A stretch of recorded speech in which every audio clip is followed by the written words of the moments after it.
ಸ್ನೇಹಿತರೆ, ಮತ್ತೊಂದು ಹೊಸ ವಿಡಿಯೋಗೆ ಸ್ವಾಗತ ಸುಸ್ವಾಗತ. ಸ್ನೇಹಿತರೆ, ಇದೀಗ ಬಿಗ್ ಬಾಸ್ ಮನೆಯಲ್ಲಿ ದೊಡ್ಡ ರಾದ್ಧಾಂತವೇ ನಡೆದು ಹೋಗಿತ್ತು. ಆ ರಾದ್ಧಾಂತಕ್ಕೆ ಇವತ್ತು ಬಹಳ ನೋವನ್ನು ಅನುಭವಿಸಬೇಕಾದಂತಹ ಪರಿಸ್ಥಿತಿ ಎದುರಾಗಿದೆ ಬಿಗ್ ಬಾಸ್ ಸ್ಪರ್ಧೆಗೆ. ಸೊ ಇವತ್ತು ಏನಾಯಿತು ನೋಡ್ಕೊಂಬರೋಣ ಬನ್ನಿ ವೀಕ್ಷಕರ. ಈ ಒಂದು ವಿಡಿಯೋ ನೋಡ್ಕೊಂಡು ಮೊದಲು ನೀವು ನಮ್ಮ ಚಾನಲ್ಗೆ ಸಬ್ಸ್ಕ್ರೈಬ್ ಆಗಿಲ್ಲ ಅಂದರೆ ಕೂಡಲೇ ಸಬ್ಸ್ಕ್ರೈಬ್ ಆಗಿ, ಹಾಗೆ ಪಕ್ಕದ ಬೆಲ್ ಐಕನ್ ಕ್ಲಿಕ್ ಮಾಡ್ಕೊಳ್ಳಿ ವೀಕ್ಷಕರ.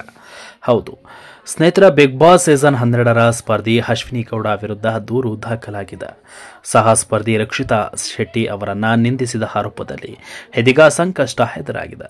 ಕಳೆದ ವಾರದ ಎಪಿಸೋಡ್ನಲ್ಲಿ ಜಾಹ್ನವಿ ಹಾಗೂ ಅಶ್ವಿನಿ ಗೌಡ ಕೂತು ರಕ್ಷಿತಾ ಬಗ್ಗೆ ಮಾತನಾಡುತ್ತಿದ್ರು. ಈ ವೇಳೆ ರಕ್ಷಿತರನ್ನ ಸ್ಲಮ್ ಎಂದು ಅಶ್ವಿನಿ ಕರೆದಿದ್ರು.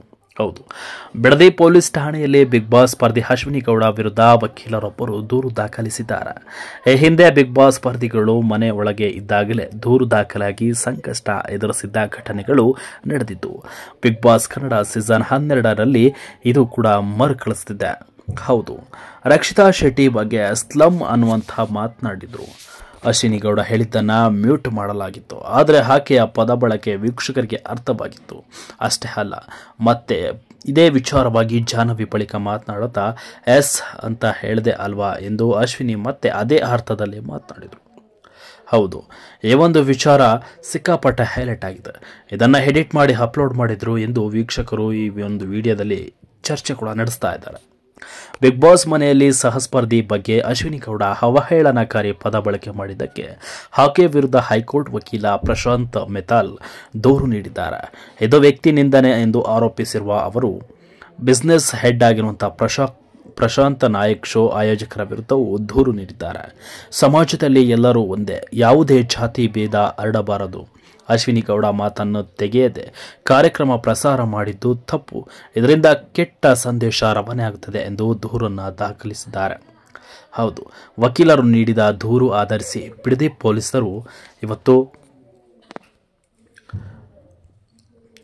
NCR ದಾಖಲಿಸಿಕೊಂಡಿದ್ದಾರೆ. ಬಿಗ್ ಬಾಸ್ ಮನೆಯಲ್ಲಿ ಮೊದಲಿನಿಂದಲೂ ರಕ್ಷಿತಾ ಅವರನ್ನ ಅಶ್ವಿನಿ ಗೌಡ ಹಾಗೂ ಜಾಹ್ನವಿ ಟಾರ್ಗೆಟ್ ಮಾಡುತ್ತಾ ಬರ್ತಿದ್ದಾರೆ. ತಾವೇ ಗೆಜ್ಜೆ ಸದ್ದು ಮಾಡಿ ಅದನ್ನು ರಕ್ಷಿತಾ ಮೇಲೆ ಹಾಕಲು ಯತ್ನಿಸಿದರು. ಈ ವಿಚಾರವಾಗಿ ಮನೆಯಲ್ಲೇ ದೊಡ್ಡ ಗಲಾಟೆ ನಡೆದಿತ್ತು ವೀಕ್ಷಕರೇ. ಕಳೆದ ಶುಕ್ರವಾರ ಮಧ್ಯಾಹ್ನ ರಕ್ಷಿತಾ ಬಗ್ಗೆ ಗಾರ್ಡನ್ ಏರಿಯಾದಲ್ಲಿ ಅಶ್ವಿನಿ ಗೌಡ ಮತ್ತು ಜಾಹ್ನವಿ ಮಾತನಾಡುತ್ತಿದ್ದರು. ಈ ವೇಳೆ ಅವಳು ಮಾಡಿದ್ದು ನಿನ್ನೆ ಇನ್ನೂ ನನ್ನ ತಲೆಯಲ್ಲೇ ಕೂತಿದೆ. ಹೆಂಗೆ ಹಾಡ್ತಿದ್ಲು ಅವಳು, ತೀರಾ ಸ್ಲಮ್ ಥರ ಆಡ್ತಿದ್ಲಪ್ಪ ಅವಳ ಲೆವೆಲ್ಗೆ ನಾವೆಲ್ಲ ಎಳೆಯೋಕೆ ಆಗಲ್ಲ ಎಂದಿದ್ದರು.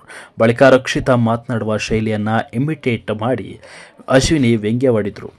ಅದೇ ದಿನ ರಾತ್ರಿ 11 ಗಂಟೆಗೆ ಮತ್ತೆ ಅಶ್ವಿನಿ ಹಾಗೂ ಜಾಹ್ನವಿ ಇಬ್ಬರು ಮಾತನಾಡುವ ವೇಳೆ ಅವಳಿಗೆ ಫುಲ್ ಶೇಪ್ ಔಟ್ ಆಗೋಯ್ತು.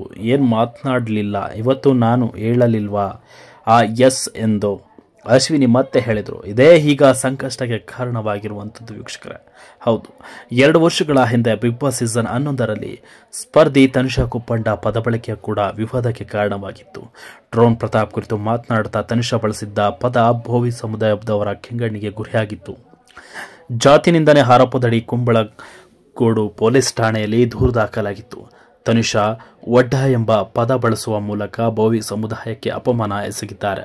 ಭೋವಿ ಸಮುದಾಯವು ಪರಿಶಿಷ್ಟ ಜಾತಿಗೆ ಸೇರಿದೆ ಎಂದು ತಿಳಿದಿದ್ರೂ ಸಹ ಅಪಮಾನ ಮಾಡಲಾಗಿದೆ. ಆಕೆಯನ್ನ ಈ ಕೂಡಲೇ ಬಿಗ್ ಬಾಸ್ ಮನೆಯಿಂದ ಹೊರಗೆ ಕಳಿಸಬೇಕು, ಬಂಧಿಸಬೇಕು ಎಂದು ಆಗ್ರಹಿಸಿದ್ರು. ಸದ್ಯ ಇವತ್ತು ಕೂಡ ಅದೇ ರೀತಿ ಆಗಿದೆ.